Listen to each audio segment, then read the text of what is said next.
Hi everybody.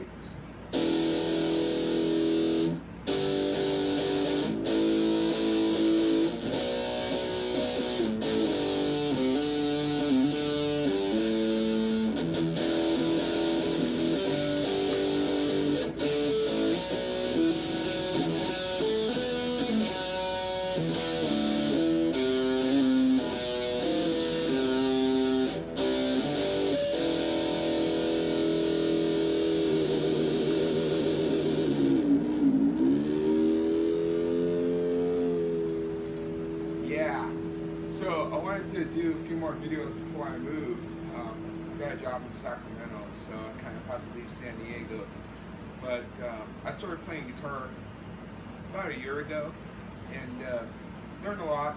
Took lessons, and what I found out is I reached a point where each teacher I learned something from, but I learned more on my own, just doing things on my own.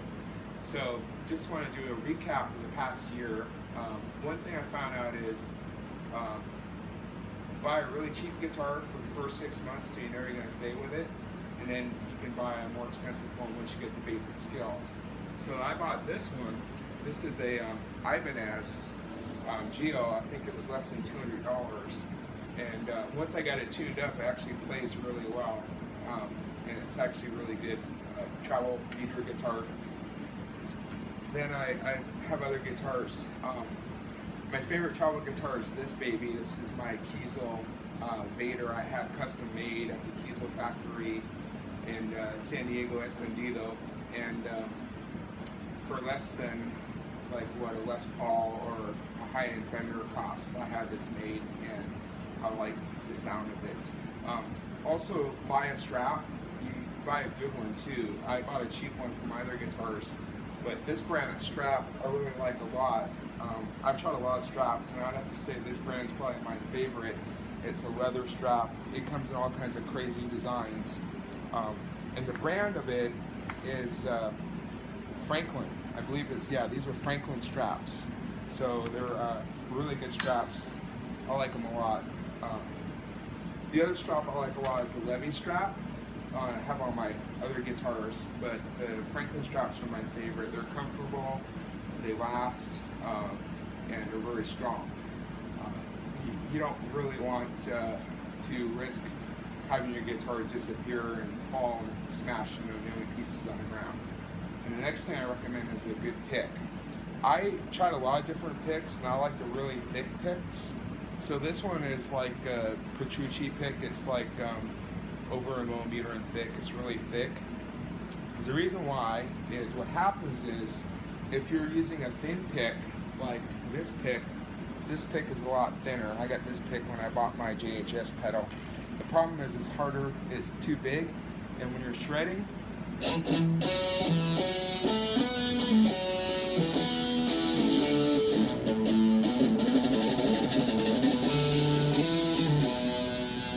it works okay. I mean, some people like the really big, thick picks. The small, thinner picks, like a lot of my teachers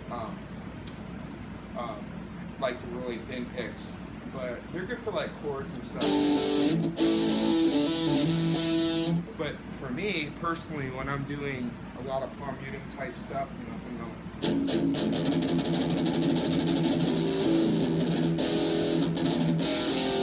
so if I'm doing on the low pedal on the E or A string, I like this pick because I can just take my finger and wrap it around. Another technique is for those who are new to metal or learning how to play guitar.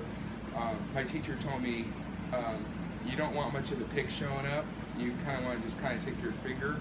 So you take your thumb, you take your finger, and it makes it easier because then when you're playing fast, you can just do like.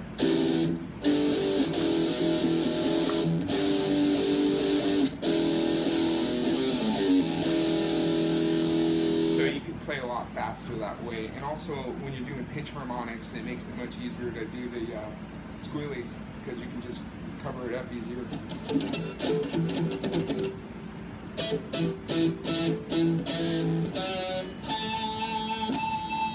There you go. Got nice pinch harmonic.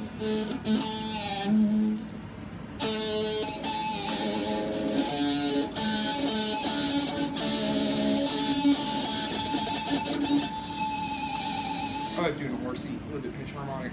So that's another reason that helps too. And it's just good practice technique. But one thing I learned from my last teacher, he was actually really good. I took a few lessons from a guy named Mateo Miller. He's written books on guitar and stuff.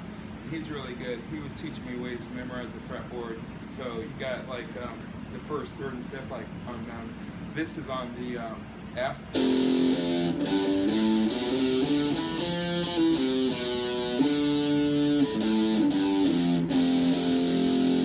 he was teaching me how to create solos on the first and fifth, because this is like right here, this is like the first.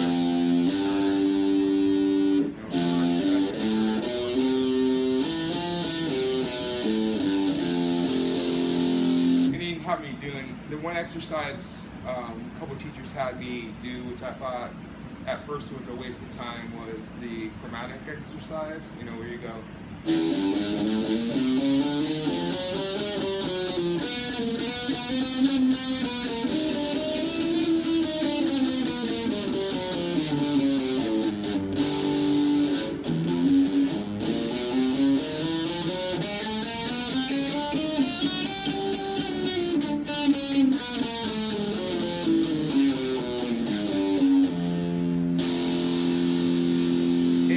I thought it was a waste of time, but what I found out is a lot of songs actually use chromatics, so it does help.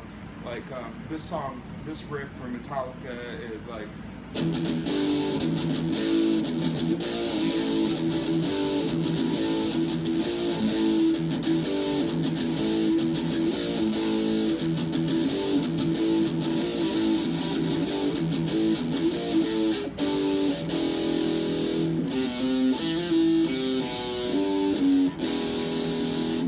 Does help your over playing. And Mike Ruggiero, who I took lessons from, was a really good teacher in San Diego. He was telling me you can measure your progress by how accurate and fast you can do that. Like, so if I'm going,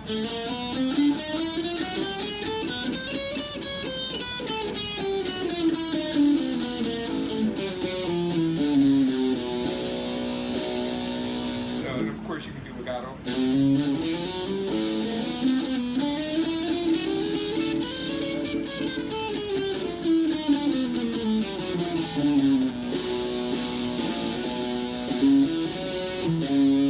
So what I do now is when I'm creating my own like solos and stuff, I'll mix it up with chromatics and pentatonic and modes and stuff.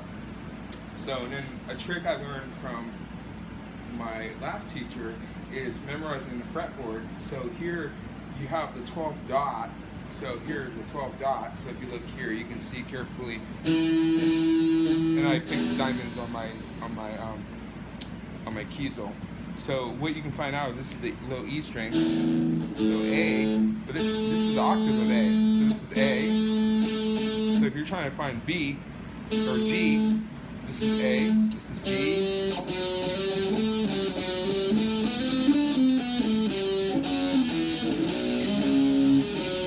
So you can learn octaves and stuff really fast. That's a trick that Mateo taught me. So, and then this is, so that way you can find your way around fretboard, which is really helpful. And of course from my second teacher, Mike Ruggiero, I really worked on pentatonics, which I'm grateful for, because a lot of solos and metal is pentatonics, you know. So here you have, on this, I'm no teacher by the way, I'm just a lifetime student of learning guitar. I love it. So here you got the, you know, this is F. So if you want to do G pentatonic, you do.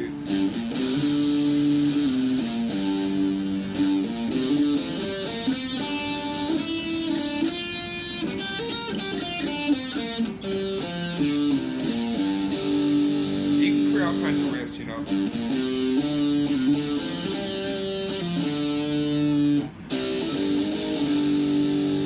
Now, one thing is, Metallica uses a lot of this, like.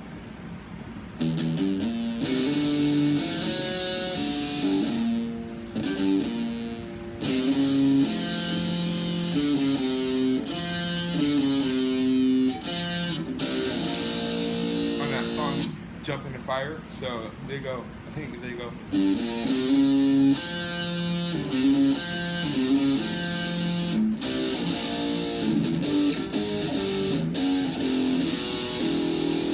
just making up stuff. And then so that's G minor pentatonic, and then you got A, which is popular. So A on the fifth one.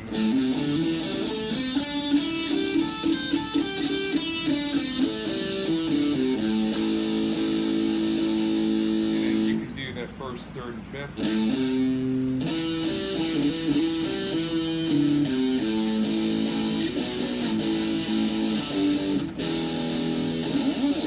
So you can do a lot of stuff like that with the pentatonic. And then if you go down here, you know, you learned different patterns. You know, this is D.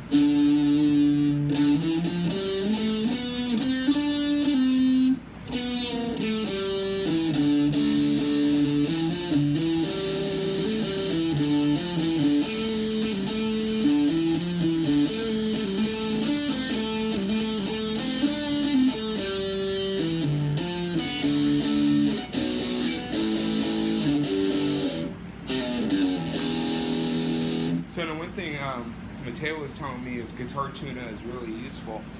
It's an app. You can get the free version, and I think the full version is like $10, but it's good for memorizing the fretboard. So one thing is a lot of songs and tabs will just have the chord progression. Like they'll have the E chord, F,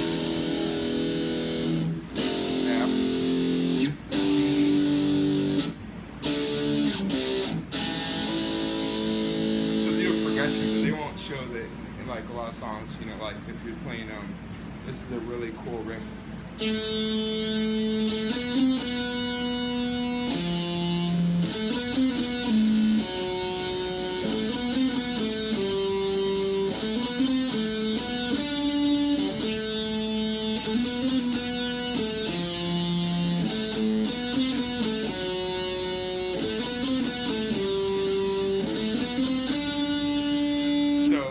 They'll have a backing track. They'll do like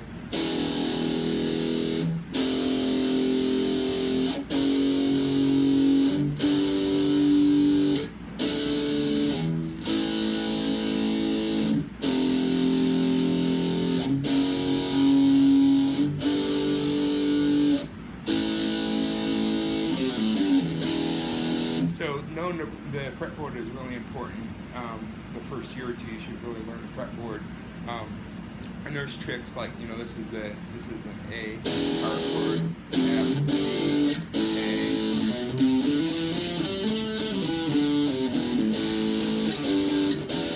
And then this is, no, I made a mistake. This is E, A, and then you have, right? So this is. You can move down.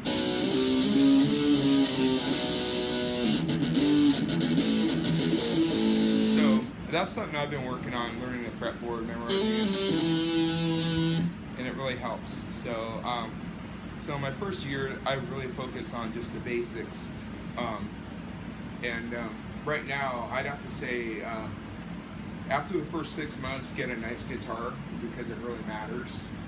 Once you have the basics, you'll appreciate better fretboard. I like ebony and rosewood fretboards the best. One thing that kind of really upsets me is what Gibson did. Speaking of guitars and makers, what they did to their custom shop higher-end guitars, they use this material called Richlite, which is like paper mache, and it's not even real wood on the fretboard. So you're spending like, you know, $5,000–6,000 on a guitar. I want a real wood fretboard. And he used some lame excuse about sites regulations, but I'm like, the other ones are using real ebony and stuff, so that kind of upsets me.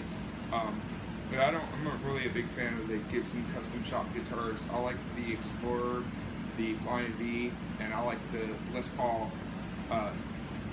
Classic that has the P90 pickups, single coil pickups. Now, as far as amps go, I cannot recommend the Vox Mini 3G2 amp enough. That thing is like small, runs on batteries, and it has effects, and it just sounds awesome. That's what I'm playing through today. I have a bigger amp, but because I live in an apartment, I can't use it. So, you know, I get some good noise, and I don't need to buy all these fancy pedals. A lot of people buy a lot of pedals. But if you have a good amp with good effects and distortion, you can save thousands of dollars on pedals. But anyways, Just my focus right now, the first year I was learning the basics. I want to get more into theory and modes and learn more advanced techniques. I'm pretty good on legato, as far as trills. I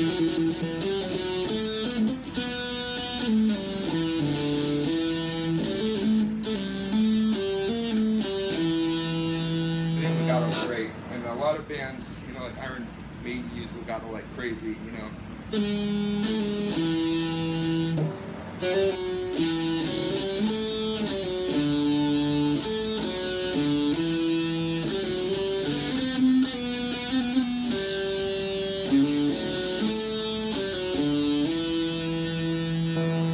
So, and you use modes and stuff like that. And then also one thing is power riffs are really cool. Like one of my favorites, Judas Priest and Iron Maiden use this technique.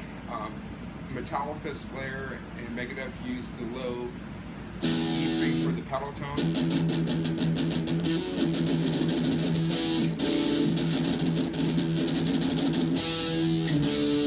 But Iron Maiden and Judas Priest use the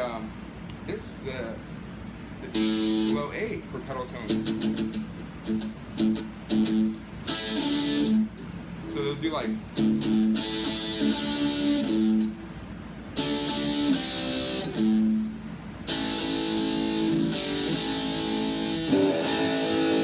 So they'll do like the low palm muting on the. I noticed that difference from learning Iron Maiden, Metallica, and other metal bands, that there's a pattern. And then Iron Maiden does a lot of stuff like.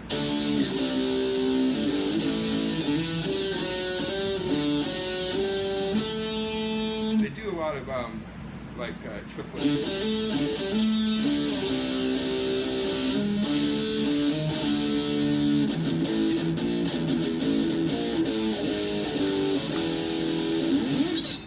I like to experiment and improvise too, because everybody wants to learn everybody else's music, but it's good to learn new stuff and try your own.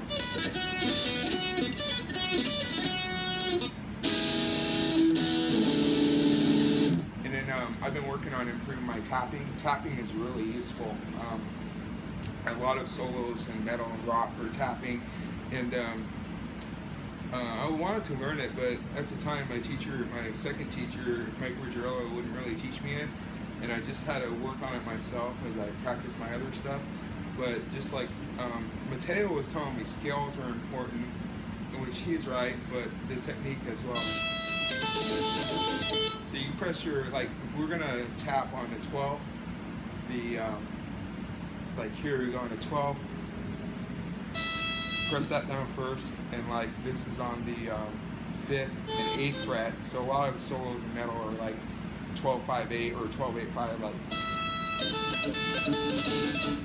And I'm glad I really worked on my legato. Like Mike Ruggiero really worked me hard on that, because it's much easier to learn to tap now. And just do it really slowly and try not to hit the other strings, because it will sound like crap if you do. So you want to first press down on the higher fret, like we do 12-5-8.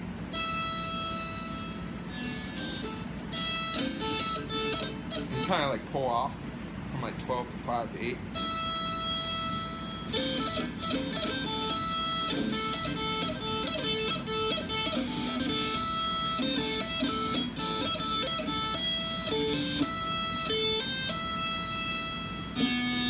So that's screwed up.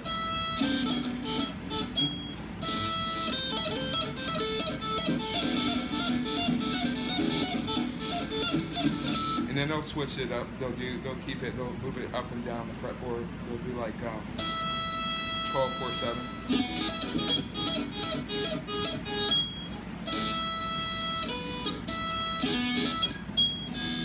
That's the hardest thing, is muting other strings.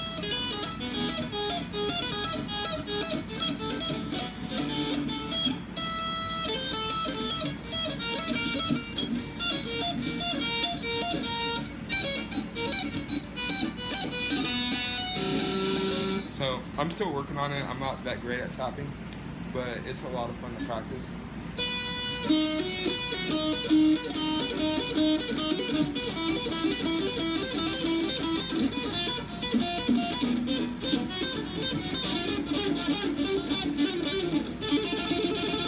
thing to do is do high speed tapping, because you get that Van Halen effect. So if I just go back here.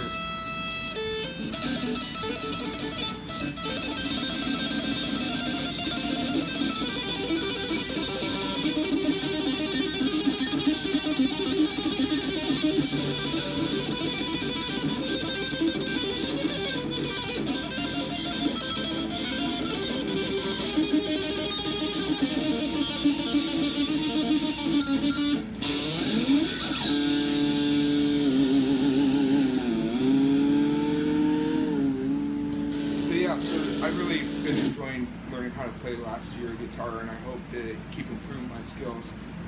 I eventually do want to get another teacher, but being as the move is expensive and time consuming, I'm just going to focus on my own. I have a lot of material to practice anyways, and then try to find someone who can maybe teach me some more advanced techniques and more theory, and work on memorizing songs better.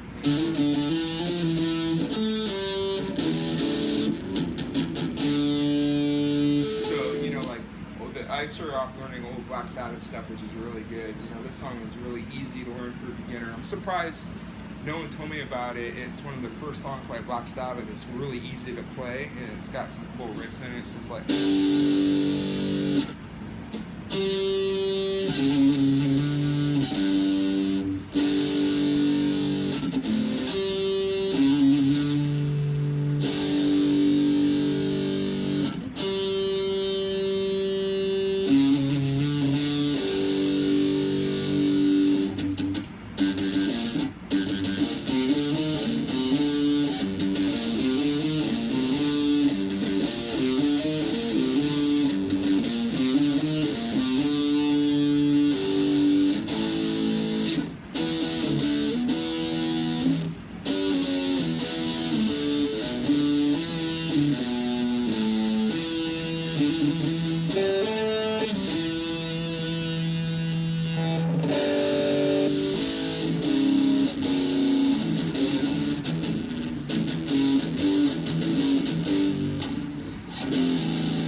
No teacher taught me, but I learned from Dave Mustaine of Megadeth, this thing called Spider Chord. So this really helps playing fast easier, because you can take your fingers and so you play, say you have to play 2 power chords on different strings, and instead of having to do something like this, you can do it without moving your hand.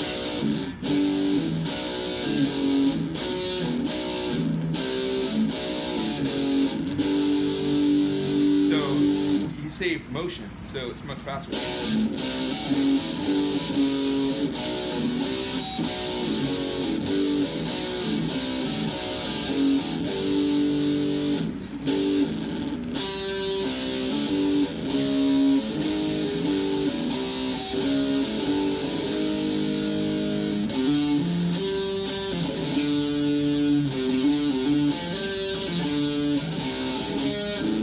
I screwed up.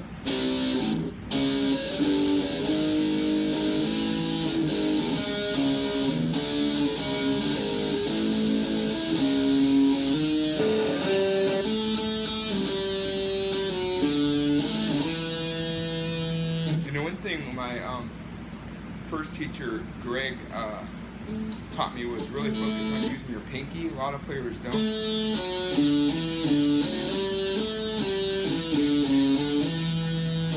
And of course, fingertips.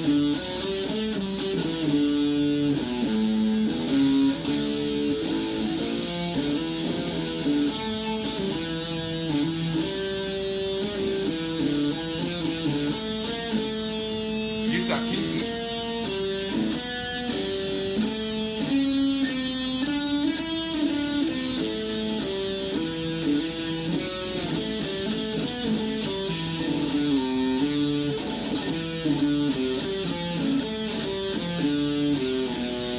stretches, because that's the hard thing, getting your fingers nimble.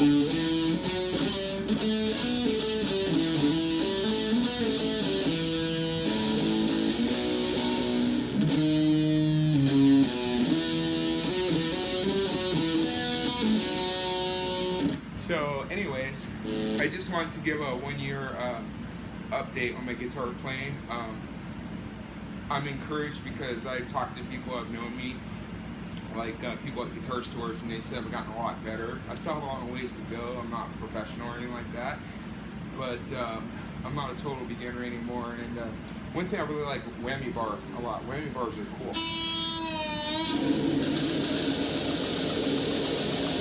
You get some really cool effects. And then also, I don't really have too many critiques of the guitar teachers I've had. Most of them, the ones I've had have been really good, but I wish they spent more time teaching students how to do guitar maintenance, like just changing strings and stuff like that, because it's not easy for a total beginner, and especially if you have a Floyd Rose, man, that is a real pain in the butt. I changed the strings on my Sir, and I had someone help me, and it was a real pain to get it. I have a tremolo blocker that I recommend. That makes it much easier. Otherwise, it will go right out of tune, and it's just a lot more complex. But a lot of guitar teachers, I've had 3 in a year, which seems a lot, but I just got each one. I had a different reason for moving on. But I wish they would spend more time teaching maintenance and how to tune a guitar. I think that's important because that's something that you don't want to spend $50 to pay a tech to do every time you want to change strings. So that said, yeah, and one thing is just explore the fretboard. Don't just learn songs.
So yeah, I mean, because that's the most fun. I mean, otherwise it's just like memorizing everybody else's work, which is good because you need to learn some covers if you're going to play live, you know, based on what genre, metal or rock or blues or whatever. But most, I recommend the blues because most metal was based on the blues, all the blues scales and the pentatonics, and it will give you ideas for creating your own solos.